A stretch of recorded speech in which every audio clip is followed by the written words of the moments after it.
everyone to Church News right here on your Comments Matter YouTube channel. I'm your host, Minister Love. And today, oh my goodness, I don't know if you guys seen this story, but this is coming from Stranger Crimes. And this YouTuber, he found a story about the moment a pastor realizes he's going to prison forever.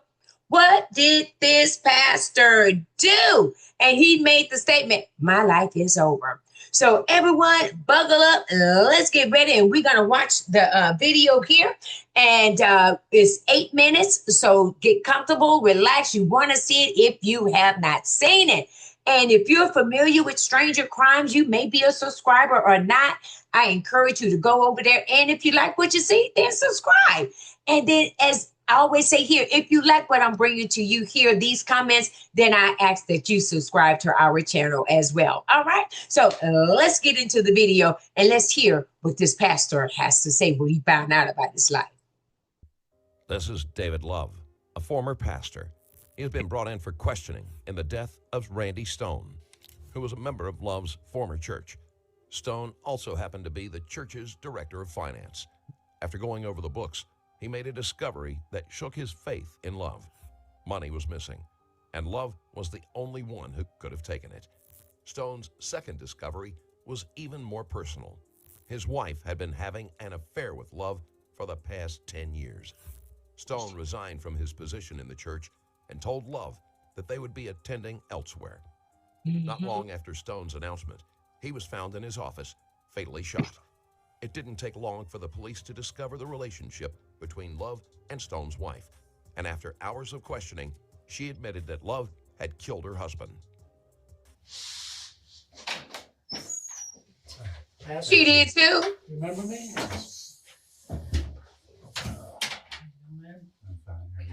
Sorry you have to be here this time of night. It's kind of late.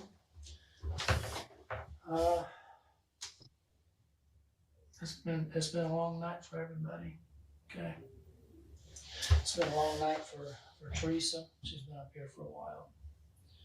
And I guess you know why you're up here. Probably no secret why we need to talk to you. Yeah. Yeah, she called me wanting to talk. So. Yeah. He acted Well, stupid. she's been up here for... He know why he's there. Okay, we've learned quite a bit. This is the second time Teresa was brought in for questioning. She had believed that after the first round, she had fooled the police. When more evidence came to light, she was quick to point to Love as the true culprit. Well, y'all, he ain't related to me, okay? This game I last name is Love, but he ain't not for related to me. Fairweather fans. I'm going to tell you right now that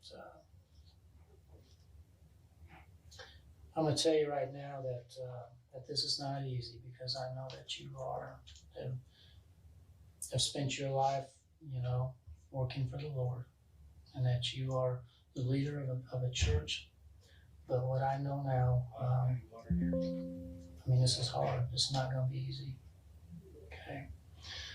You just need to probably find it in your heart to have the courage, to be truthful with it. And, like I said, put it in the Lord's hands. But you need to be truthful with me in this room. Because if you're not, then it's probably not going to go real well for you.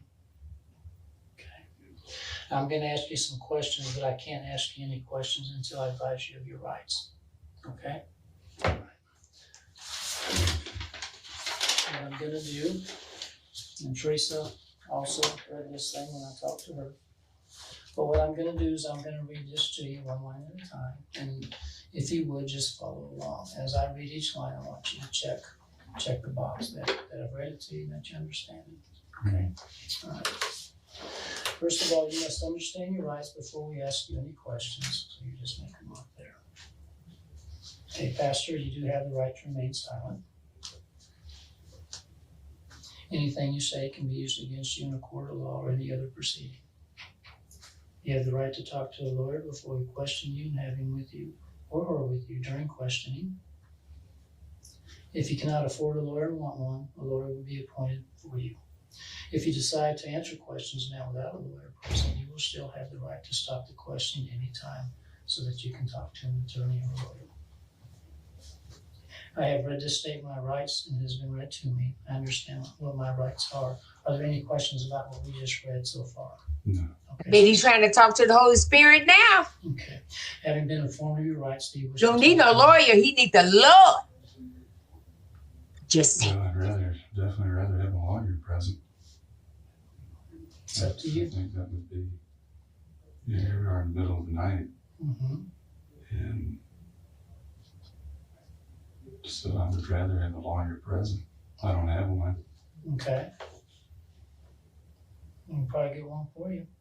Love isn't swayed by the detective's appeal for the truth and immediately asks for a lawyer. Mm-hmm. He never believed she would turn against him, but he knows that she is the only person who will be able to tell the police all of the details of the murder, as well as how he embezzled money from the church.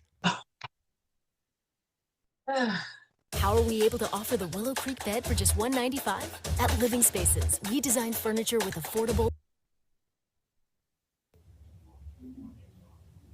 No, we'd have to do that. I don't know who to call.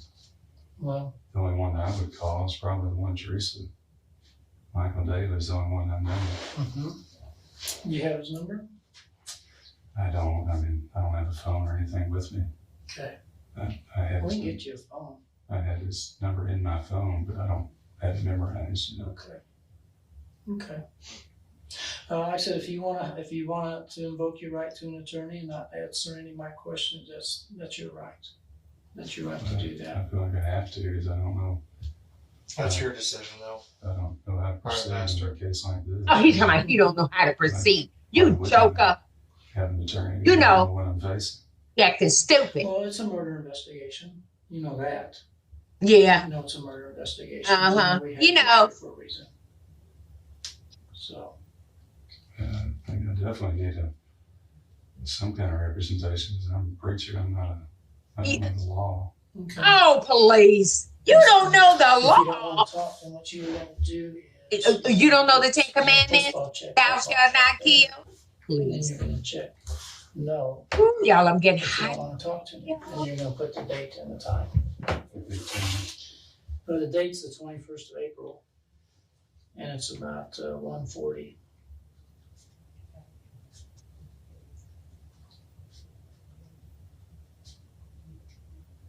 Okay, and then you're gonna sign right there. Yeah, you going down to the pit? Yeah, you in the pool pit now, aren't you? You in the pool pit now? Now, I will tell you before we book you in downstairs in jail that if you, at any time, wish to talk to me, I'll probably be here all night. If any time that you want to talk to me, all you have to do is contact one of the detention personnel. I'll be happy to talk to you. Okay? What they'll do is probably sometime tomorrow. We're going to take our case file over to the courthouse tomorrow and ask for an arrest warrant for murder. All right? And then at that point, once the arrest warrant is prepared and signed by the judge, at that point you'll be transported from here over to the county courthouse where you'll be arraigned in front of a judge. And then you can ask for an attorney at that time and tell them that you want a lawyer. And one, like I said, will be appointed for you unless you know one that you can call. But that's how I'm just explaining the procedure to you, okay? Mm-hmm. Okay. So we'll get you downstairs and get you booked in. All right, everyone. That's going to do it right there. Are y'all seeing this? Pastor, and his last name is Love. So I'm going to tell you right now, I ain't related to him. He ain't my cousin. He ain't my uncle. He ain't my brother. With the last name Love. And you going to be a murderer? Not only was he embezzling money from the church, but he having an affair in the church. Y'all see why people don't want to go to church.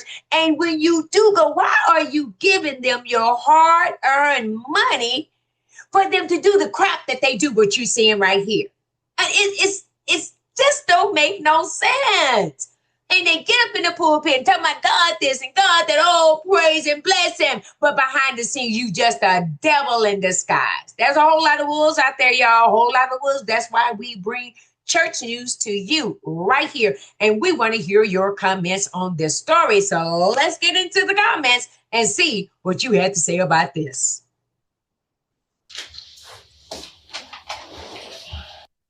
Here we are. We're going to start with our first commenter, Becky Emerson. Or is it Becky A. Mason? All right. Hey, listen, there it is right there. All right. As I always say, it ain't your name. It's your comment that matters. All right. Here we go. Becky says, he said he was a preacher and didn't know the law. But as a preacher, he should know God's law. You better preach it, girl. Go on, Becky. That's the truth. See, they hide behind God.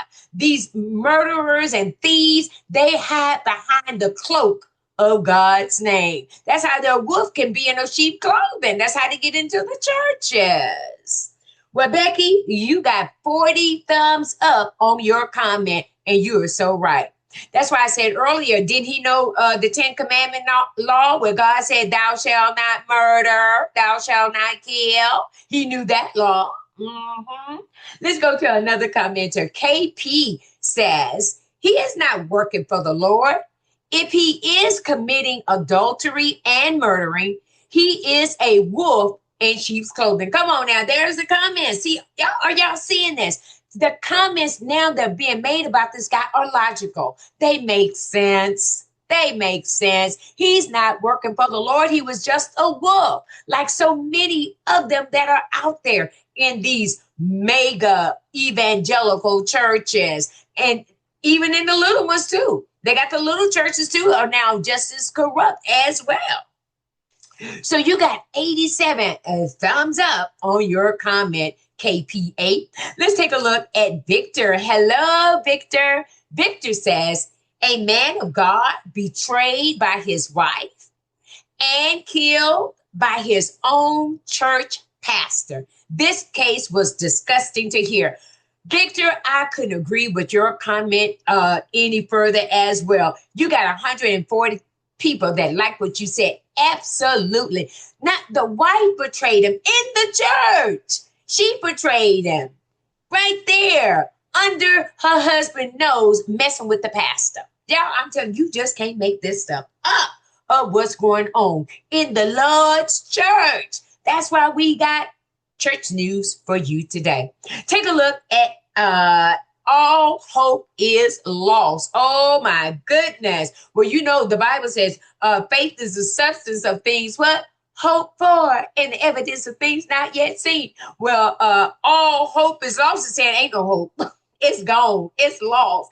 And if you had to come to this story today, I can see that application there. All hope was lost for that guy, Perry Stone. He lost his life. He not only lost his life, but he lost his wife. Lost his wife first, then he lost his life. Wife and life. Talk about circumstances. My goodness, that man hope was lost. Let's go to Julia. Oh, all hope. I think I said, if I didn't, you got 183 thumbs up on your comment. Why did you get that many? Because your comment matters. Take a look at Julia Atkinson. Hi, Julia. Julia says, I'm a preacher. I don't know the law. You don't seem to be acquainted with morality either, sir. Go on now. That's a good one, Julia. So here is the preacher admitting to me, I don't know the law. I don't know. He acting stupid, acting dumb, like he don't know nothing. I don't know the law. Well, you didn't know nothing about morals either, huh? Stealing the money and committing adultery. And you're a murderer. Wow. Wow. Let's see. Adulterer, embezzler, and a killer. And you call yourself a pastor. No wonder you're in the pit. No wonder you're in the pit. Pull your own self in your own pulpit. Oh, my goodness. The things that come out of these preachers' mouths, it baffles me. What about you? Take a look at our last commenter coming from TRJ. Hello there, TRJ. TR says, another crazy case involving a church pastor. Did y'all hear what he said? Another one. So this ain't the last one. We had thousands before this one. There's going to be thousands after as well. These pastors are wolves in sheep clothing. And your comments are saying it. Your comments are figuring this stuff out. And you wonder why people don't go to church. And you wonder why there are some people that are atheists. This is why. Because the church is so phony. It's fake. It's false.